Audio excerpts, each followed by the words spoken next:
दीवार पर टंगी सास। पंजाबी में कहावत है, सास चंगी होवे या ते दीवार ते टंगी होवे।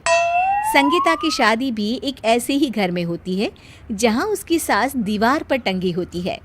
ससुर और पति शादी के पहले दिन उसे सास के फोटो के सामने ले जाते हैं, जहां ससुर जी कहते हैं, बेटा बेटा संगीता, ये तुम्हारी सास थी, बहुत नेक और भली, लेकिन थोड़ी गुस्सैल थी। गुस्सा आने पर सब तहस नहस कर देती थी, पर अब ये इस दुनिया में नहीं है। हाँ संगीता, माँ होती तो तुम इनकी कोई बात टाल नहीं सकती थी, वरना तो माँ घर में भूचाल ले आती। संगीता मन में खुश होती है कि अच्छा है कि ऐसी औरत अब इस घर में नहीं है, लेकिन दिखावे के लिए वो जैसे ही सास की फोटो के सामने हाथ जोड़कर खड़ी होती है, ये क्या? सास उसे देखकर मुस्कुराने लगी। संगीता आंखों को मलकर एक बार फिर से देखती है, लेकिन फिर सास के चेहरे का भाव, भंगिमा यानी एक्सप्रेशन बिल्कुल बदले होते हैं। वो अपने पति और ससुर को कहती है, माँ की तस्वीर तो स्माइल कर रही है। ना ना बेटी, ये कैसे संभव है?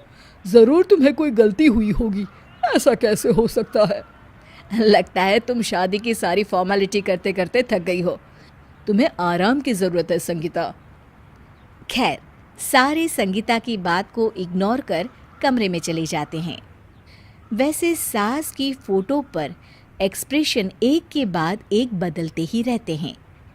सुबह होती है, पति और ससुर को काम पर भेजकर संगीता कमरे की सफाई करने में लग जाती है कि तभी उसे आवाज़ आती है, टेबल ठीक से साफ करो। ऐसे भी कोई टेबल साफ करता है? इससे अच्छा तो ये गंदा ही था। किसी औरत की आवाज़ सुन संगीता दंग रह जाती है और सोचने लगती है कि आवाज़ कहाँ से आई।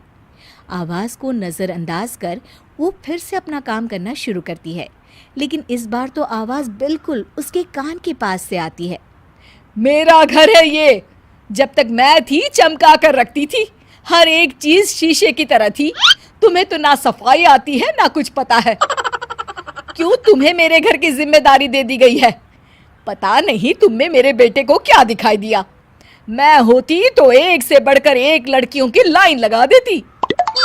अब संगीता को समझने में देर नहीं लगी कि ये आवाज़ किसी और की नहीं बल्कि उसकी सास की है, जो दीवार पर टंगी है।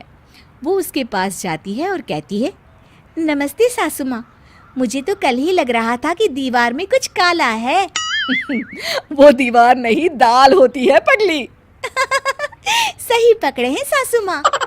तो क्या हो गया आपको जो आप यहाँ भी चैन से नहीं बैठी हैं? सुना मैंने आपका व्यवहार काफी गुस्से वाला था। चुप रह तू, ज्यादा बकर बकर ना कर।